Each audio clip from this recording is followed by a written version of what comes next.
পররাষ্ট্র প্রতিমন্ত্রী শামা ওবায়েদ ইসলাম বলেছেন, দেশের কৃষি ও খাদ্য নিরাপত্তা নিশ্চিত করতে খাল নদী পুনঃখননের কোনো বিকল্প নেই। জলবায়ু পরিবর্তনের প্রভাব মোকাবিলায় পানি সংরক্ষণ, সেচ ব্যবস্থার উন্নয়ন এবং কৃষির আধুনিকায়নে সমন্বিত উদ্যোগ গ্রহণের ওপর তিনি গুরুত্ব আরোপ করেন। শুক্রবার বিকেলে নগরকান্দা উপজেলার পরিষদ মিলনায়তনে কৃষি সম্প্রসারণ অধিদপ্তরের আয়োজনে অনুষ্ঠিত পার্টনার কংগ্রেস 2026 অনুষ্ঠানে প্রধান অতিথির বক্তব্যে তিনি এসব কথা বলেন।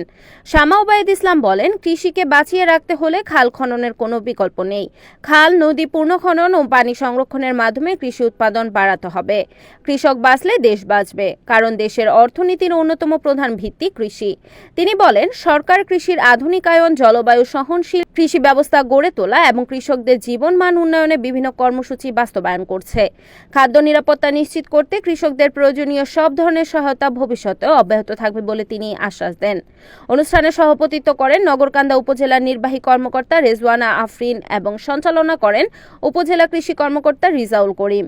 বিশেষ অতিথি হিসেবে বক্তব্য দেন কৃষি সম্প্রসারণ অধিদপ্তরের উপপরিচালক মোহাম্মদ শাহাদুজ্জামান এবং সিডিএর অতিরিক্ত পরিচালক মোহাম্মদ হাফিজ হাসান। অনুষ্ঠানে উপজেলার 2200 জন কৃষক কিষাণীর জন্য কৃষি প্রণোদনা বিতরণ কার্যক্রমের উদ্বোধন করা হয়। এছাড়া 80 জন দুস্থ ও অসহায় ব্যক্তির মাঝে জন প্রতি 5000 টাকার আর্থিক সহায়তার চেক বিতরণ করা হয়।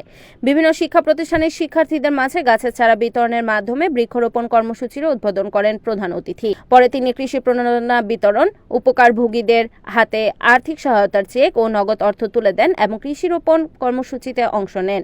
অনুষ্ঠানে আরও উপস্থিত ছিলেন সহকারী কমিশনার আফরোজা হক তানিয়া, নগরকান্দা থানার অফিসার ইনচার্জ রাসুল সামদানি আজাদ, উপজেলা বিএনপির সাবেক সাধারণ সম্পাদক সাইফুর রহমান মুকুল, নগরকান্দা প্রেস ক্লাবের সভাপতি শওকত আলী শরীফ, বিভিন্ন সরকারি দপ্তরের কর্মকর্তা, জনপ্রতিনিধি, কৃষি বিভাগের কর্মকর্তা কর্মচারী, কৃষক কৃষানী, সাংবাদিক এবং স্থানীয় গণ্যমান্য ব্যক্তিবর্গ। আমাদের দেশের কৃষকদের জন্য, কৃষানীদের জন্য, কৃষির জন্য, নগরকান্দার কৃষকদের জন্য অত্যন্ত গুরুত্বপূর্ণ একটি কর্মসূচি। এই কর্মসূচি পালনের জন্য, উদ্যোগ নেওয়ার জন্য আমি আপনাদের সকলকে, সংশ্লিষ্ট যারা আছেন মঞ্চে, আপনাদের সকলকে আমি আমার পক্ষ থেকে, আমার সরকারের পক্ষ থেকে এবং নগরকান্দার বাসীর পক্ষ থেকে ধন্যবাদ জানাচ্ছি। আমি আসলে এখানে আমরা প্রথমে একটা সুন্দর একটা ডকুমেন্টারি দেখেছি আমাদের বাংলাদেশের কৃষির যে সার্বিক অবস্থা, বাংলাদেশের আর্থসামাজিক যে অবস্থা, বাংলাদেশের তৃণমূল পর্যায়ে আমাদের গ্রামাঞ্চলে যে কৃষির যে চিত্র, সেই চিত্রটি সুন্দরভাবে ফুটে উঠেছে। আমাদের কৃষি অফিসার এখানে একটি বক্তব্য রেখেছেন, যেখানে উনি বিভিন্ন পর্যায়ে আমাদের যে কাজগুলো চলছে সেগুলো ব্যাখ্যা দিয়েছেন। বাংলাদেশ জাতীয়তাবাদী দল, শহীদ রাষ্ট্রপতি জিয়াউর রহমান এই দেশে যখন মানুষ তৎকালীন সময় একটা তলাবিহীন ঝুড়িতে বাংলাদেশ পরিণত হয়েছিল, তৎকালীন সময় শহীদ রাষ্ট্রপতি জিয়াউর রহমান, যিনি একজন রাষ্ট্রনায়ক ছিলেন, যিনি বাংলাদেশের প্রতিটি মানুষের কি চাহিদা সেটা বুঝতে পেরেছিলেন, একজন ভিশনারি ছিলেন, একজন স্বপ্নদর্শক ছিলেন, সেই সময় উনি খাল খনন কর্মসূচি এবং আজকে যে আমরা এই ছোট ছোট বাবুদেরকে আমরা গাছের চারা দিলাম, এই বৃক্ষরোপণ কর্মসূচি উনি শুরু করেছিলেন 1978 সালে।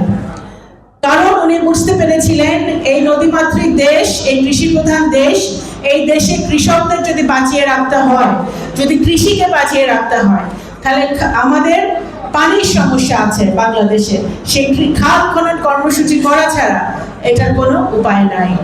আমাদের বৃক্ষরোপণ কর্মসূচি করার উদ্যোগ উনি নিয়েছিলেন, কারণ উনি বুঝতে পেরেছিলেন যে বাংলাদেশের যে এই 64টি জেলায়, এই জেলায় আমাদের যুব সমাজকে, ছাত্র সমাজকে ক্ষতি করার জন্য একটা বিষ, এই বিরুদ্ধে কিন্তু একটা আইন পাশ হয়েছে। খুব শীঘ্রই পার্লামেন্টে মাদক বিরোধী খুবই শক্ত আইন পাশ হবে, বিল পাশ হবে। যে আইন পাশ হলে অবশ্যই আমাদের প্রশাসনেরও, তাদের প্রশাসনকে ক্ষমতায়িত হবে তারা, যাতে আমাদের গ্রামে গঞ্জে আমাদের ছেলে মেয়েরা যাতে মাদক থেকে দূরে থাকে এবং মাদক সেবক থেকে দূরে থাকে, এবং আমরা যে নগরকান্দা একটি সুন্দর, ভালো, মানবিক সমাজ গড়তে পারি। আপনাদেরকে অসংখ্য ধন্যবাদ। আসসালামু আলাইকুম। বাংলাদেশ জিন্দাবাদ। Report Mohammad Shahjalal, NNTV, Faridpur.